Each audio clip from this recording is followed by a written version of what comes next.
within the next 6 months, could I be attempting through my distribution company or through my power generation company a new business model? Could I be piloting something? Could I actually come back to Energy Horizons 2020 in 12 months from now and say, you know what, we learned something in July 2019, we put it into design and development by January 2020, and by now, by June, July 2020, we're actually up and running. And this is what we're learning, this is what's working, this is what's not working. We need a pace of action that is significantly greater than what we've found so far, if we are interested genuinely to hit our 175 plus gigawatt target. That's not all going to come from utility scale renewables. If we are serious about creating jobs, if we are serious about promoting entrepreneurship, and if we are serious of bringing the energy transition closer to the consumer and the citizen. The session that we will have now is partnered, we are privileged to partner with BSES Yamuna Power Limited. We are delighted to have had the long-running engagement with BYPL for more than 2 years.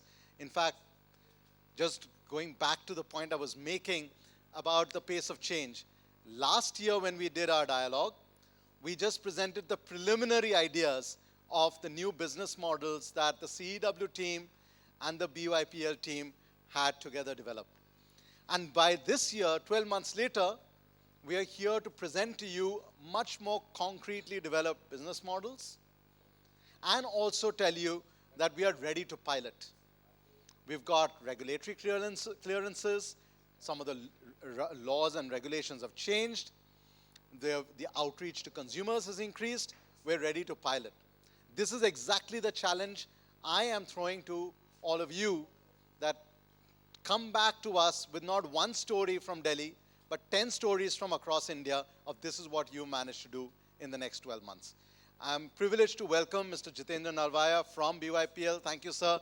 I know today was particularly challenging for you to be here, and that's why we're very, very privileged to have you here, both as a partner, long-running partner, but also as a session facilitator. Please come on board.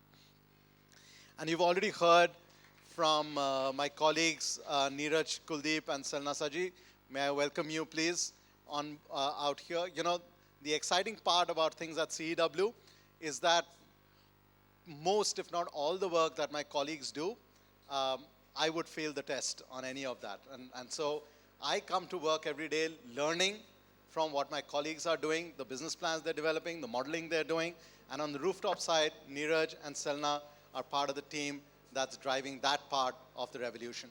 So I will leave it to them, and thank you again for joining us post-lunch for a continuing masterclass on kickstarting, boosting, and growing the rooftop renewable sector. Over to you. Thank you, Arnaba. Before I begin, I would like to request Mr. Jitendra Nalvaya to give a few words about the partnership as well as the work that BYPL has been doing. Yeah, thanks, Mr. Bose, and thanks, Salna. First of all, apology from my side because I'm not well today, and there may be some kind of communication break. BSES Jamuna Power, as you know, I mean, we are supplying power in East and Central Delhi, around 1.6 million customers. Our topography generally consists of around 80% of domestic customers. And out of those 80%, around 70% of customers are there who are consuming less than 400 units. So we are not having consumers who are consuming high-end consumption. We started our rooftop solar somewhere in 2014 when first rooftop solar in Delhi was commissioned in East Delhi in one school. And right now we are having around 400 odd connection with 25 megawatt capacity under various categories.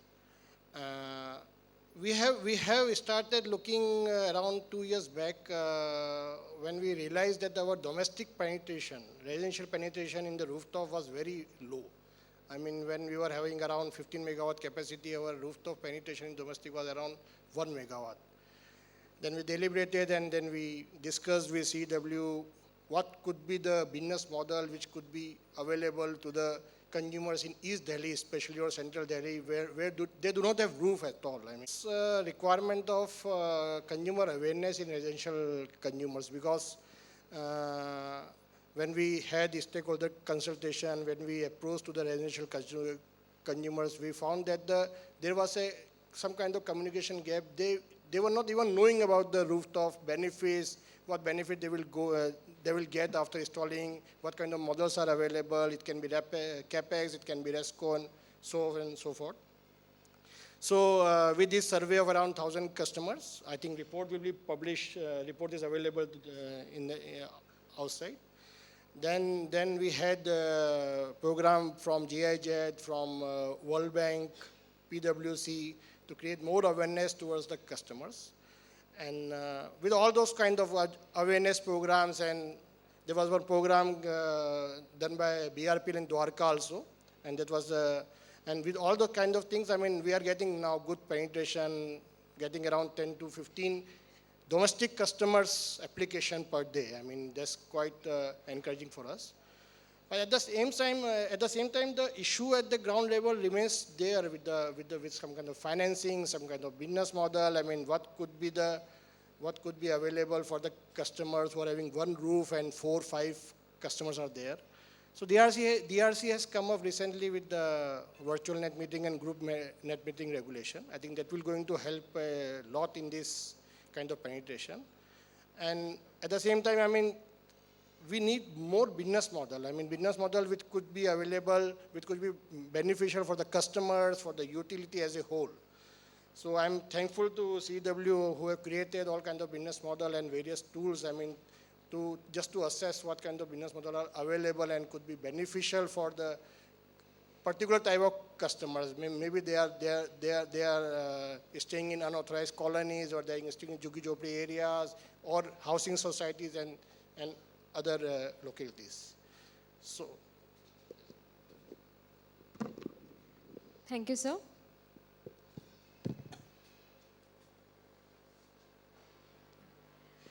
So welcome back after the lunch, and thank you for being here. So in the morning session, we discussed a framework to evaluate the benefits rooftop solar can offer the DISCOMs. And for this session, we'll be discussing about choosing an intervention, a business intervention, that can maximize these benefits for the DISCOM. Oh, sorry. Yeah. And the main objective today, first, is to discuss some of the roles that the DISCOMs can play in the rooftop solar value chain through different innovative business models. And secondly, it's also to introduce a decision support tool that we have developed. It's a beta version of a decision support tool, which helps DISCOMs compare different business models and choose one that's most suitable for them. So the first 10 minutes we'll spend around discussing the need for the DISCOM involvement in the sector, and also discuss some of the roles that the DISCOMs can play. We'll also introduce the decision support tool. And in the last half, we'll spend some time demonstrating the tool, and hopefully we'll also get some time for you all to try it out.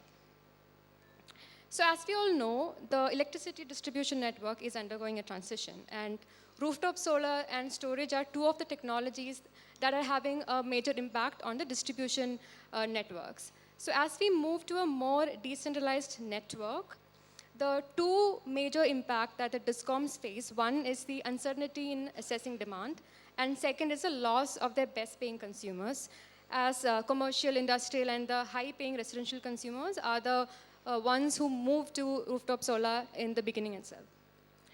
However, there are several benefits that the distribution energy sources such as rooftop solar can offer the DISCOMs, and we did discuss this in detail in the morning.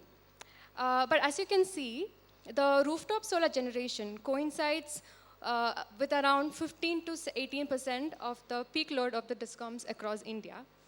That means rooftop solar alone, without any storage, can help the DISCOMs in reducing their peak demand. And with that comes multiple benefits, such as reduced capacity procurement, reduced transmission capacity procurement, even reduced investment for the distribution network upgradation, and so on. There are also other benefits that we discussed in the morning. But the key here is The benefits are dependent on, first, the location of the installations, because the impact varies at a distribution transformer level.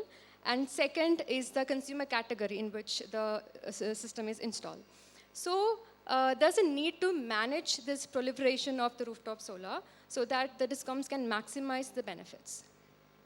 So from the cost-benefit analysis that we undertook for BRPL, one of the major finding was that the benefits will be more if the rooftop solar is in the residential sector. And of course, it will vary based on the consumption slab of the consumers as well. But this is a great opportunity for the DISCOM if the rooftop solar is in the residential sector. However, if you look at the residential sector, the performance is very low. Despite a really high technical potential, the actual installations are around 700 megawatts, and that's a mere 16% of the total installations. And the total installations itself is very low compared to the potential as well as the targets we have set ourselves for 2022. And why this low adoption in the residential sector? And Jitendra sir itself mentioned some of it, and most of us know about it. But we conducted a consumer survey recently in the BYPL distribution area, and some of our findings reiterate the same fact. The major challenge is the lack of awareness among the residential consumers. While the residential consumers, they're aware of the technology itself, a huge majority of them were aware of the technology. But when it comes to the more specifics of the system, such as the cost or the system life or the maintenance requirement of the system, the awareness is considerably low. And these are the factors that help the residential consumer make an informed investment decision. These are the factors that help them realize the benefits from the rooftop solar technology. And so there's a need to create such detailed awareness among the consumers so that there's higher deployment. Secondly, it's the higher upfront cost of the system. So currently, around 40,000 per kilowatt for a residential system, that could be the market rate after the subsidies allowed. But if you look at the respondents, only 25% of them were willing to pay more than 40,000 rupees for a kilowatt. Other than that, there are also few other market challenges, such as access to financing. There are barely any solar loans that are available for the residential consumers. And that is also a function of the next challenge, which is the small and distributed installations. The residential systems are usually very small in size, less than 10 kilowatt, or even 4 to 5 are usually the range. And at this scale, it's definitely a very distributed installations. And these poses a lot of challenge for the developers as well as the financiers. That means a higher transaction cost, higher logistical cost, higher customer acquisition cost. So this indeed impedes some of the installations in the sector. And the next challenge is more relevant to the urban consumers, where they don't have access to suitable roof spaces, especially when the higher proportion of the population living in apartments or in rented properties. And last is again a function of the lack of awareness. The residential consumers might find it very hard to choose a solar vendor who can ensure the quality of installations as well as the performance of the system in the long term. So on one side, you have the DISCOM, for whom installations in the residential sector is a major opportunity. And on the other, we have the residential sector, which is performing very poorly because of these market challenges. And there are several roles that the DISCOMs can play in the rooftop solar value chain that can help address these market challenges. And also, DISCOMs are best placed to undertake some of these roles. And so instead of me going on and on about these roles and again explaining each one of them, I would like to take the help of some of the experts in the room and who are already involved in undertaking some of the initiatives that are, where the DISCOMs are playing a higher role. So I'll start with Jitendra sir. So he mentioned a little bit about it, but BYPL has been conducting a lot of campaigns for rooftop solar awareness through their online as well as offline platforms.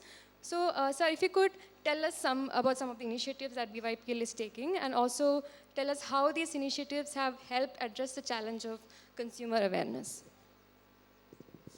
I think for the last 2-3 years, we have been doing a lot of campaign through our RWA preferably. We have on monthly RWA meetings in various localities. So we go there, we tell them about the rooftop solar, what could be the benefits and all those things. Then we had the aggregation program last year in the societies where around 300 societies were participated. We had one-to-one meeting around with the 250 societies. It came up with the good results. We had a good application for around 15 to 20 societies right now. And more, I mean, around 50 to 60 societies are ready to take part in this.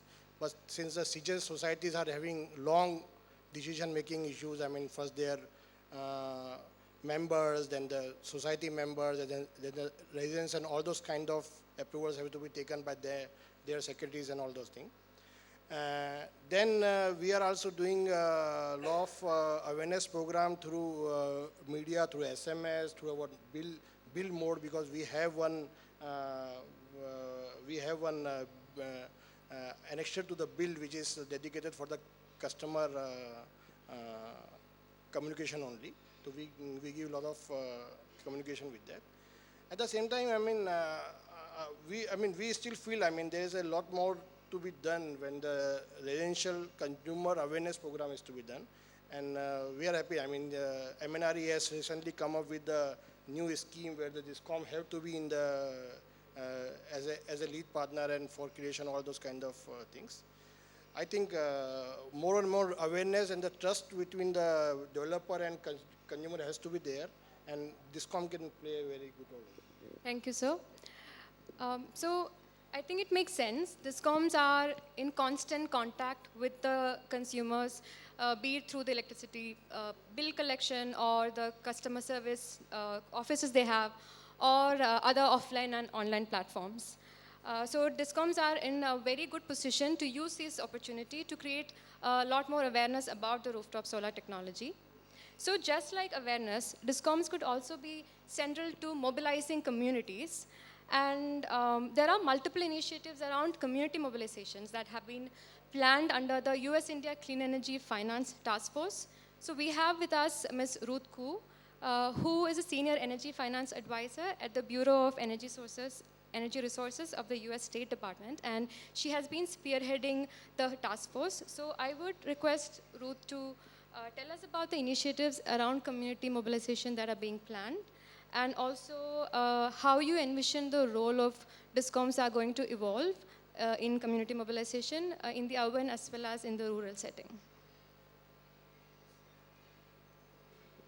Thank you, Sana. It is a pleasure to be here. It's good to see many familiar faces here. I'm glad to tell you about the US-India Clean Energy Finance Task Force, which is co-led by the US Department of State and the Ministry of New and Renewable Energy. We have been working on a demand aggregation work stream, which involves utility-led, community-based, distributed renewable energy generation approaches. And two of those business models include community solar and the Solarize campaigns. We've been working with the state of Bihar on community solar and the Delhi DISCOMs on the Solarize campaigns. Our partners have included the Climate Policy Initiative, which has helped us on community solar, and very importantly, CEEW and other partners on both community solar, and CEEW has been central on the work in the Delhi Solarize campaigns.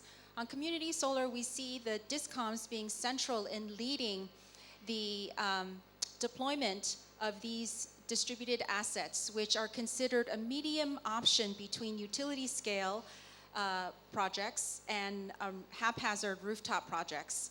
The utilities are the ones that can site the projects. These projects are locally generated, locally consumed solar panel projects that serve a specific community that the DISCOM is involved in mobilizing to develop a relationship with their power and to develop a relationship with power that values that power and will want to pay for that power.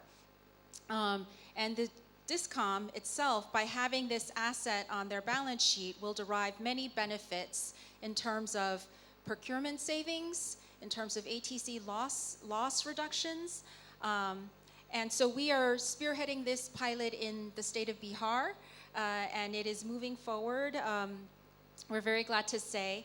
And on the Delhi Solarized campaigns pilots, we've been working with some US non-governmental organizations called Smart Power and We Green, which have brought the Solarized campaign model to Delhi. And what is the innovation here is that it is an online model that helps to organize the community and the campaign. And we have the DISCOMs leading those campaigns.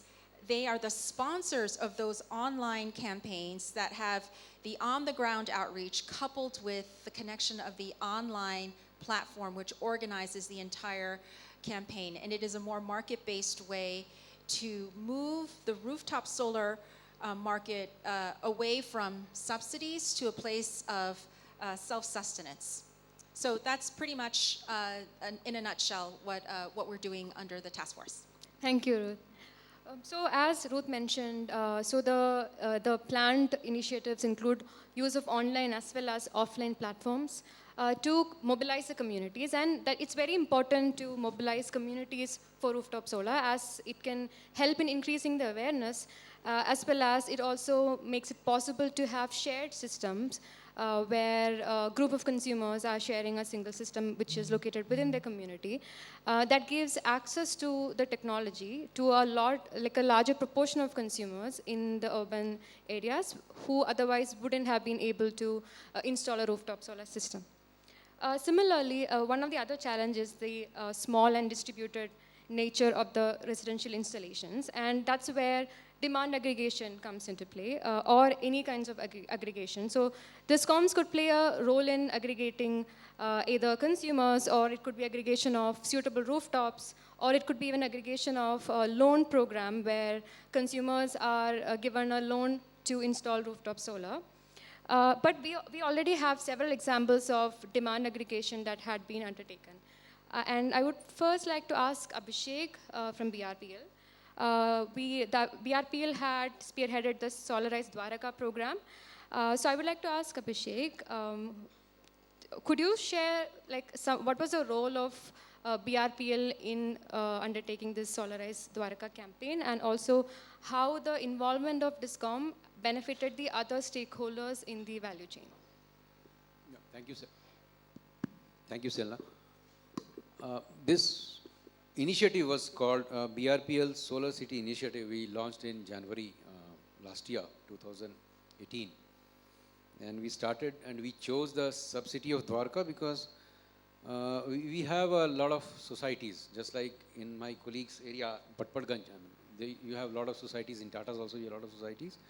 But the bottom part of it, that is called O&M. Okay, so what happens is, my colleague Jitendra Nalwaya talked about what are the different ways in which DISCOM can partner with the stakeholders. And when I say stakeholders, it's consumers, it's the vendors and our partners as well. So in the BRPL Solar City Initiative, we started with first standardizing the technical specifications in line with the DRC net metering regulations and the CA net metering, CA regulations. So with the help of USAID PACE-D program, we tried to moderate and modernize the technical specifications which were there. And then we had vendors, the solar partners, who were already a part of the then ongoing tender process by SECI on one hand and IPGCL, or the government of Delhi, on the other. So all those who were already impaneled there, we called a meeting and we said, all of you, please come over and say whether these set of technical specifications are agreeable to you or not. And those who were agreeable to it, maybe I think it was 26 or 28 of them, we said that yes, let's be partners. But then we were not restricting the consumers and forcing them to resort or take the services only from these 28. They are open. They are free to do from any one of them. So this way we tried to streamline the technical specifications. Then came the second part, that was awareness. So in the awareness we said, what are the channels through which we can create awareness? One was obviously face-to-face. That makes a lot of impact. And therefore, with the help of GIZ and Terry, we launched this campaign door-to-door, especially in the city of Dwarka. So we went from, and even we took help of local people's representatives, MLAs, etc. And that helped a lot in creating attraction and trust.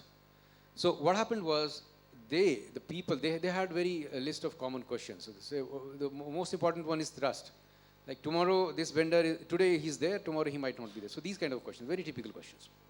We created a solarbascs.com website. It's still there. So that website was a repository of whatever we had, the questionnaires, the pamphlets, the awareness material, everything. We created with the help of these two partners, GIZ and Terry, and basis the experiences that we had from the consumers interaction program. So that Solar City initiative was started with a meeting of the RWAs at one hotel in Dwarka, and then it continued. It was a continuous program. So trying to make them aware, what are the pitfalls, etc., through a organized both online and offline door-to-door campaigning services. Now, that was extended to other parts of the Delhi. For example, Paschim Bihar. We did that in October. And now we are moving on to South Delhi, wherein we have more and more smaller pieces of houses. Like, for example, Safdarjung Enclave, or many such area where the roof size are not much. So then the difference is, there the questions are different. So maybe like there we would like to examine the platform, online platform, with Ruth was talking about the online campaign from Smart Power, for example. So with these kind of things, all these things, all bean financing option as of now is not applicable in Delhi. But yes, awareness creation and demand aggregation.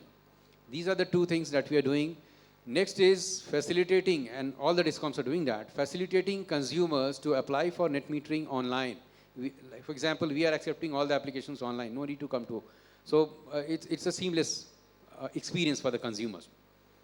And finally, once the applications come in, you have to ensure, the DISCOM has to ensure that the quality of the product which is getting installed is ensured. The regulations are being complied with, and the yield is also promising, because these are some of the areas where the consumers have a concern, saying that, okay, somebody will come in, especially in the CAPEX mode, somebody will come, install, get paid, and moves on. But I'm stuck with the system, I'm not sure what kind of yield I'm having. So then we started with the yield analysis, and this has been done across Delhi, all the DISCOMs. And we said that why low yield? We need to visit each of them, do some scientific post-mortem on the systems, and find out what are the reasons for it, and probably we'll be coming out with a report again very soon. So this is being done across DISCOMs through our association with GIZ and other partners. So why I said Selna in the last row, every week now we are doing an interaction with different societies. Last week I was in Dwarka, next week I'm going to be somewhere else. We are finding out questions saying that, who does the O&M? Because we are not sure now that, yes, we are all aware, we want to put in the solar, but we are not sure whether the O&M part will be taken care of by whom. This RESCO player might not be there tomorrow, but the DISCOM will be there. Why don't you take this O&M thing as a mainstream activity? So this could be another role of DISCOMs, wherein they can empanel O&M vendors, and this could be another business vertical for the DISCOMs. And for this, central monitoring system, assessment, forecasting, those things are important, which we talked about in the previous session. Thank you. So this is a journey. Thank you. Thank you, Abhishek. So we also have another example of demand aggregation under the World Bank SBI Solar Rooftop Solar Technical Assistance Program. And we have Dinesh, who's the team leader of this program. So I would like to hear from you. What are the challenges that arose when undertaking the demand aggregation program in the residential sector? And do you think it will be possible to scale this up to other geographies and to like larger system sizes? Thank you, Selna. what we have done specifically in this demand aggregation for the residential sector is the RWAs, as my colleague, my friend was saying, Abhishek, that we went and did the demand aggregation of all the RWAs, both BYPL and BRPL, wherever they had expressed the interest. The demand aggregation for the RWAs is quite easy because we are not going to each and every rooftop.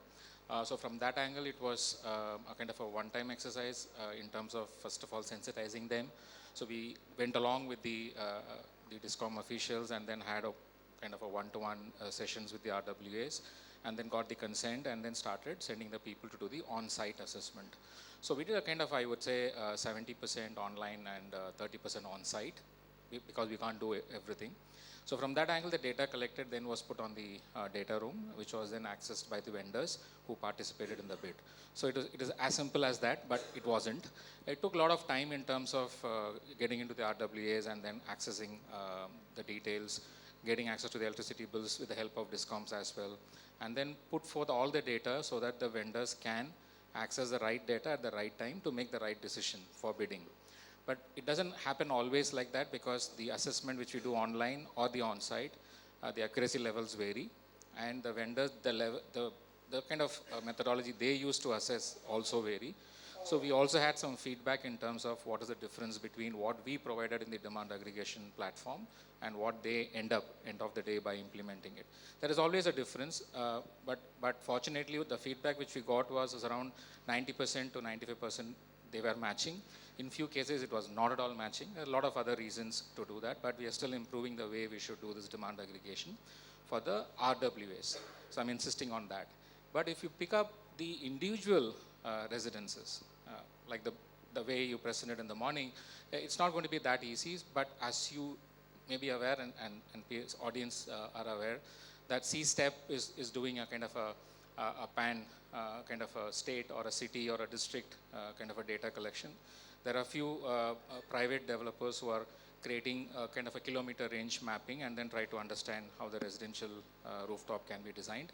And those are all collective and a comprehensive exercise.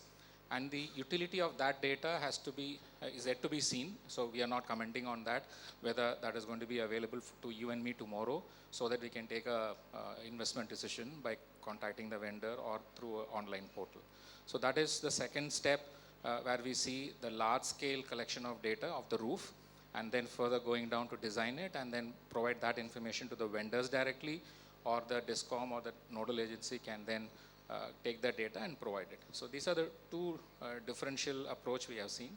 But one additional information not relevant to residential I would like to share, that we have so far done around 224 megawatt worth demand aggregation, largely on the government sector and the RWAs, out of which 150 megawatt has been already tendered across 11 states. So this demand aggregation as an exercise, yes, it has a lot of utility, but in terms of providing that data relevant to the vendor, because he's going to be ultimately implementing the system. So the accuracy levels keeps improving, and that's where I think the success lies. Thank you, Dinesh.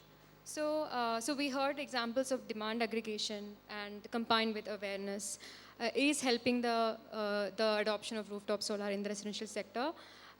Maybe it might be challenging right now, but we are on the right path, and hopefully there'll be a more of demand aggregation. So lastly, but not at all the least important challenge is the high upfront cost or the lack of easy financing for the residential consumers. And this is where the electricity bills becomes very central. Since the DISCOMs are collecting the electricity bill from the consumers on a regular basis, and given that the DISCOMs have a pool of consumers who pay on time, this can be used as a very effective way of financing rooftop solar. It could be either through an EMI loan financing, where the customers get a loan and then pay it back with the electricity bills. Or it could also be a RESCO-based model, which is not currently there for the residential sector because of the high risk that it's associated with for the developers as well as the banks.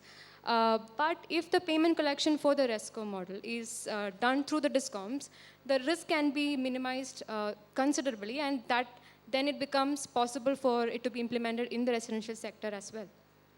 So there are all these different roles that the discoms can play and address these market challenges.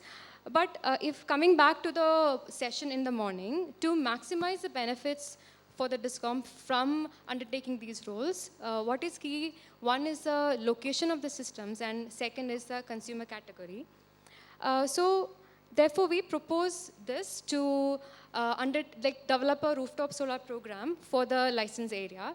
So first step is to actually analyze the value that the discoms are getting from rooftop solar, and which will help them identify the most strategic geographies within the area and also identify the consumer categories. And based on that, the discoms could do a market assessment, and that will help them understand the specific challenges or barriers that are stopping the consumers that they are targeting from installing rooftop solar. And based on this, the discoms could identify a primary objective for their rooftop solar program, and then identify a business model that will help them achieve this objective, and then pre-feasibility study and a pilot. But the rooftop solar business model decision-making tool that we have developed, it comes into play in the fourth stage of this process, which is to identify a primary objective and then using that to select or compare different business models that are there. So what we have done with this tool is we help the discoms identify a primary objective based on their desirable geography, their consumer category, different building types, and other market challenges.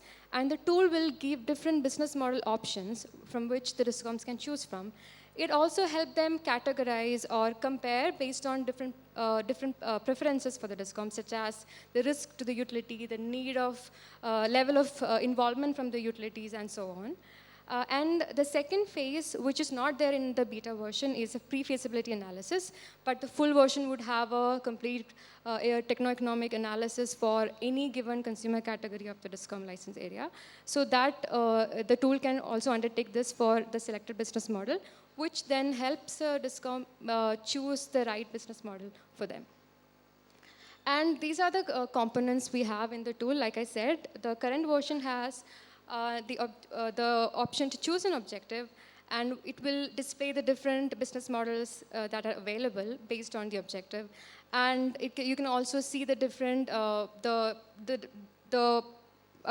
the categories based on the discom preferences. You will get a better idea when I show the tool in a while. And then based on the target consumer data, there could also be a techno-economic analysis. And just to give you an idea as to how this tool works, what is the framework behind it, I'm just going to give an example. So if the objective is to address the challenge of the upfront investment, then the business model would have features related to a periodical payment option. So it could be a subscription, or it could be an on-bill EMI, and so on. So I'm not going to spend much time on this.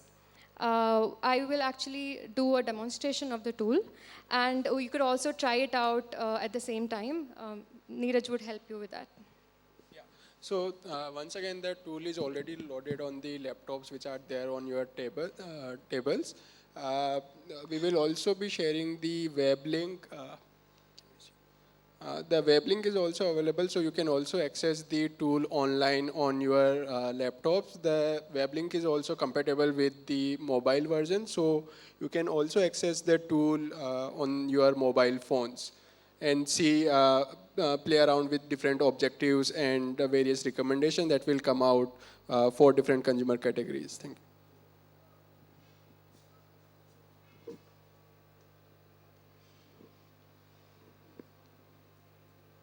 All right. So this is the tool, and we have a brief description. And on the left-hand side, you can see the multiple objectives that are available. Some of them are related to targeting a certain consumer segment. Some of them are related to the market challenges that the discoms are facing. Sorry, do you want to see the link of the website again? It's cef.ceew.in/rooftop_solar. You could access that in the mobile phones also. All right. And from the objectives, if you choose one or more, based on that, you will get the list of business models which will help you achieve these objectives. For example, when I'm selecting the objective to address the challenge of upfront investment, you get business models which have a subscription-based payment or EMI payment. Yeah, I've also selected to target consumers who live in in apartments. So that means all the business models are related to shared system.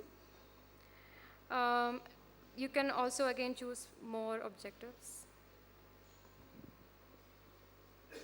All right, I'm going to select reduce the investment risk.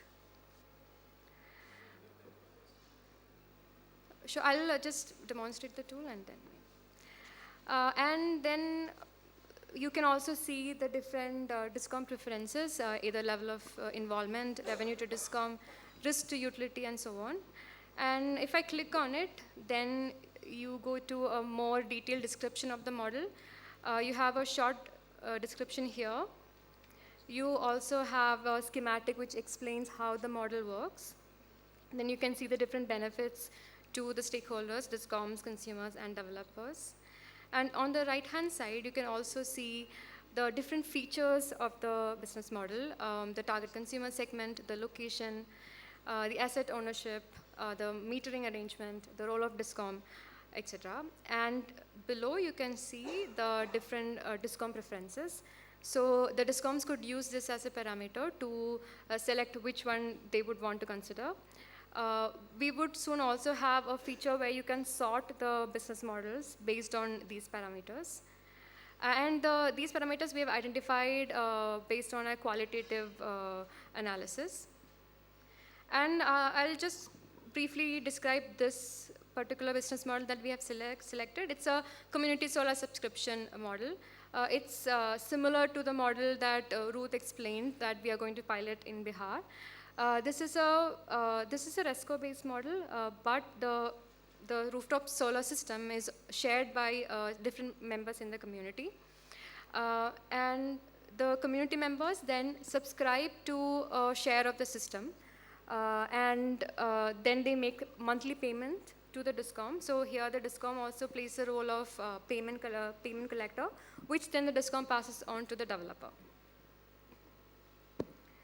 So I would take maybe 2 minutes where you could all try and see, like selecting different business models, different objectives, as well as like browse through the tool. And my colleagues would come around the table and help you with this.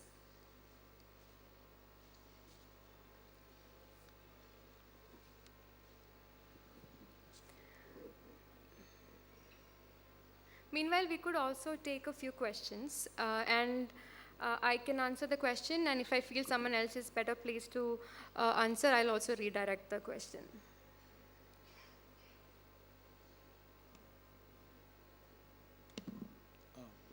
So the question that I had was about the option you had there about targeting consumers without exclusive roof access, right? Yes. So why would a consumer who does not have exclusive roof access, living in a high-rise where power is, let's say, you know what, in Delhi, right, at least 95% plus there, what's his incentive to even sign on to this program where he has to track, you know, some payment, some additional tariff, some benefit being given to him in the bill? So just want to understand that specific one. Yeah, of course. It's pure economics. So it may not be true for all consumer category. It depends on their consumption slab and also the grid tariff of that particular DISCOM. But for a lot of the consumers, the rooftop solar is much cheaper than the grid electricity. And that is obviously the first reason for them to subscribe to it. Of course, all these business models are really new for India, and it means a lot of technicalities that needs to be figured out, and that's when the pre-feasibility and feasibility studies will help, and of course a pilot would give a better understanding of all those minute things that you need to figure out. And hopefully with some of the pilots that we are planning to do, we'll be able to figure that out. One more question from this side. We are currently talking about the cost that we are paying for the domestic consumers in Delhi, which is pretty high. I would say it is around 4.5 rupees starting tariff. But I just spoke to somebody from Odisha. There the tariffs are in the range of around 2.5 to 3 rupees. Yeah. For them, the challenge is, I would say, double. Yeah. Where we are analyzing on reports based on whatever that we have and what best can be done in Delhi, but it might not be suitable for various other geographies. So I think we need to be more prudent in categorizing the consumer segment which we are kind of targeting. As of now, yeah, obviously from the discount point of view, it might be the right way of approaching the domestic consumers which will benefit them. But from the consumer, from the customer end or from the developers end, RESCO players who will not be able to make any money out of them by investing in projects where your tariffs are already at 3 rupees and you are supplying power them at 4.5, 5 rupees. In case of domestic, it will be slightly higher because your system size is smaller. So for effectively making to make any business sense out of it from the consumer end also, from the developer end also, it will be more beneficial for them to obviously target the institutional customers. Yeah, of course. But we also, you're right, it depends on the tariff, and a large proportion of the residential consumers in India pay a very low tariff. But however, we also have some of the models to address this challenge, and there's a specific, one of the objectives is to target low and medium paying consumers. And there are two, one is, so what we propose is something called the differentiated subscription model. So since the residential consumers pay a very slab-wise tariff, you could imitate that for the solar tariff also, and especially for like a community solar or like a very large aggregated project, there could be a small proportion of it reserved for low-paying consumers, so that, and with the different solar tariff. And this will benefit all the consumers and will also benefit the DISCOM. So that is one idea we propose. And even, actually I forgot to mention, recently the distribution company in Andhra Pradesh, they recently got approval from the regulatory commission to install an on-bill financing model, and they are again targeting consumers who are consuming between 100 and 200 units. And the DISCOM is also supporting in paying the on-bill repayment and to make that bill neutral so that they don't have to pay anything above their usual electricity bill. So there are different models and different business interventions that can address that challenge. So the objective here, one is to maximize the benefit for the DISCOM as well as to increase the installations in the residential sector. So therefore, we need such business intervention to scale up rooftop solar in the residential sector. I think we are out of time, and yes, I would conclude this right now, and the tool will be available in the CEEW website, and the website will be launched tomorrow. You could spend more time exploring the tool, and we will soon be launching a full version of the tool with a complete cost-benefit analysis. Thank you for being here, and we'll conclude now. And the official conference will start at 3:30 with the welcome remarks. And I would request you all to move out from the room, like pack your things and move out, so that we can rearrange the stage and open it up to accommodate a lot more people. Thank you so much.